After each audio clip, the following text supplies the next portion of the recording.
I want to get into this Daniel Cormier, Brock Lesnar situation. I think that it's been made a little overblown that this fight is not going to happen. To me, this is a blessing in disguise. First of all, I want to be clear about something. I respect Daniel Cormier and Brock Lesnar both very much. Brock Lesnar has made himself a name in not one, but two different industries, right? WWE and MMA. It's hard enough to make a name for yourself in one, let alone two. So you have to give it to him. Then, of course, Daniel Cormier is a two-time champion, and he's got clean record, period. I mean, you've never heard him in the news for anything negative. You've never, spotted him with somebody that's outside of it. I mean, it's been all good in terms of Daniel Cormier. And while a lot of people don't like his kind of bougie or uppity perception, the very real reality of it is he kind of, in some ways, has the right to say a lot of the things that he does about John Bones Jones, et cetera, because he's never been in any kind of real trouble. So you have to give it to him on that level. However, I don't see where this fight would have benefited the UFC. And I'll tell you why. Because ultimately, when all is said and done, both Daniel Cormier and Brock Lesnar are really about Daniel Cormier and Brock Lesnar. And while Cormier fancies himself as a company man, I've never really seen it. I think that he's all about himself, which, look, in fighting, in a way, you have to be. Because ultimately, when it's all said and done, it's you and the other guy in front of you. And in order to make money, you have to promote yourself, especially in a day and age where Dana White and the UFC said, no more going out and getting your own sponsors. So now how do you have to draw revenue? You have to do it on social media. You have to do it with how Daniel Cormier has chose to do it. And that is, he's done commentary and things like that. Then, of course, Brock Lesnar, as I made mention before, WWE and MMA. But when it boils down to it, and you start to look at, we'll start with Brock Lesnar. Again, he's WWE and MMA. He's very part-time now in the both.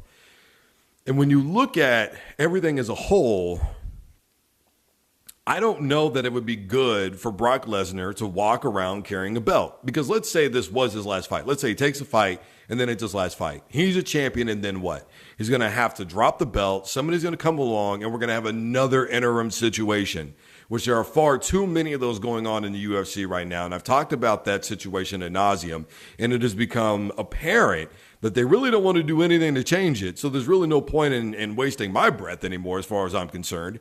And I'll just say that it wouldn't look good for the company, period. Then on top of that, you've already had an alleged situation where he tested positive for PED use, right? It was after UFC 200 in the fight with Mark Hunt, which Mark Hunt went on an absolute tirade, as you may remember, basically he was disgusted with what was going on, and he felt concerned. Like he went to the next level and said that he was concerned for his own life. And you can understand that, because obviously if somebody goes into a roid rage, is there really going to be any stopping him, especially a man with the size and strength of a Brock Lesnar? So whether Lesnar or not did it, the evidence suggests yes. I always use the term allegedly. There we have that. When you look at how Brock Lesnar is going to be remembered in MMA, what will it really be? Because I think Lesnar is far more known for what he's done in the WWE realm than he really is in MMA. He's received an excellent push in both. But I think that we're at a moment in time now where Lesnar is probably looking at this and saying, you know what, dude, I'm not going to go into this. I'm not going to go into the octagon and get my head kicked in. I've got this WWE thing, potentially still going on, and I'm just going to stick with that. Or whatever he chooses to do next. I mean, let's be honest. Brock Lesnar is a name that will withstand the test of time in WWE, period. Then you look at Daniel Cormier. And while on the surface, he's a company man and all those kinds of things, he's tried to take on this whole, because, people call him DC, obviously. So he tried to take it to mean double champ now, which was already Conor McGregor's thing. And he tried to steal McGregor's thunder, and he's tried to really take on that persona. But it just felt forced, cheesy, and corny. In a win for Daniel Cormier in this fight, at least he retires as a champion. And when the belts have to get dropped ultimately, then really what happens is nobody says that they're going to be able to really be the next full champ because of Cormier just having to retire and relinquish them. But it's still a better overall look for the UFC. Plus, let's be honest, bringing in some new blood is something that the UFC desperately needs to do anyways. They need somebody else that can promote the UFC and the brand as a whole on top of themselves. You had that in Rousey. You had that in McGregor. You had that in Derek Lewis. You have that in a lot of people, but unfortunately, it's just not seen that way. And so what do you have to do? You have to make sure that each and every division has at least 5 names, as I've said before, that are readily promotable. And then on top of that, you have to have a solidified champion that whether people love him or hate him or her, he is or her respected, period. People don't really want to see Daniel Cormier fight main events. Given what happened with the John Bones Jones situation, me personally, I never bagged on the man for crying. We see this a lot of times in, the NFL, for instance. You lose the Super Bowl, you cry, right? You've worked your entire life to get there. And MMA, as it is such a different sport because when you look at it on the whole, as I made mention of earlier, it's just you and that guy in the cage. It's not like the NFL in terms of if the Patriots lose the Super Bowl, people can say, well, so-and-so around Tom Brady didn't perform well. If the Green Bay Packers aren't doing well, people can say, well, Aaron Rodgers, as great as he is, doesn't have a team around him. If the Seahawks are struggling, people can look at Russell Wilson and go, well, they got sacked over 50 times. He doesn't have an offensive line, right? You can justify the performance of somebody else. In MMA, it's not going to happen. It's really up to you and your training. You're going to spar with who you want to spar with. You're going to get your jiu-jitsu training from who you want to get it from. You're going to decide what your strengths are and ultimately play into those and mold yourself into the kind of fighter that you think you should be by going with the kind of coaches that you think will only enhance who you are as an athlete, period.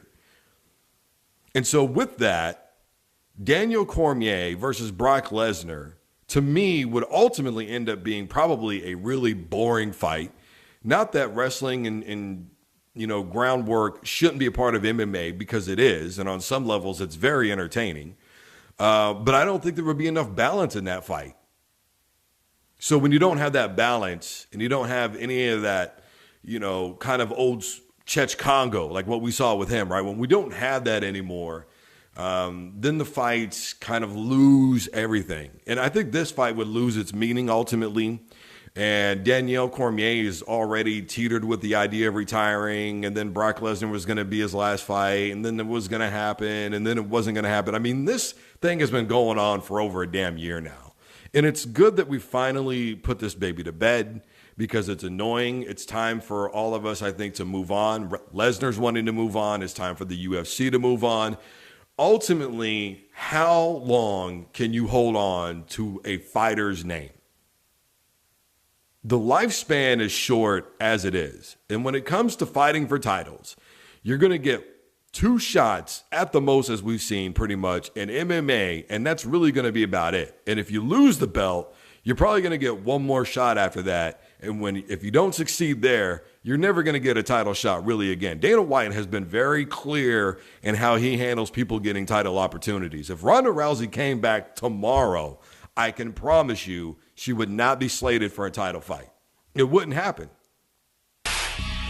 She would have to really work her way back up, period. Guys, I am Drew Duncan, host of the Full Court Press. Facebook, Twitter, and Instagram is all at Drew Duncan 83. When you share this post, don't forget to use the hashtag Don't You Dare Touch That Dial. Of course, you can find the Full Court Press on Facebook and Instagram as well. And as always, don't you dare touch that dial.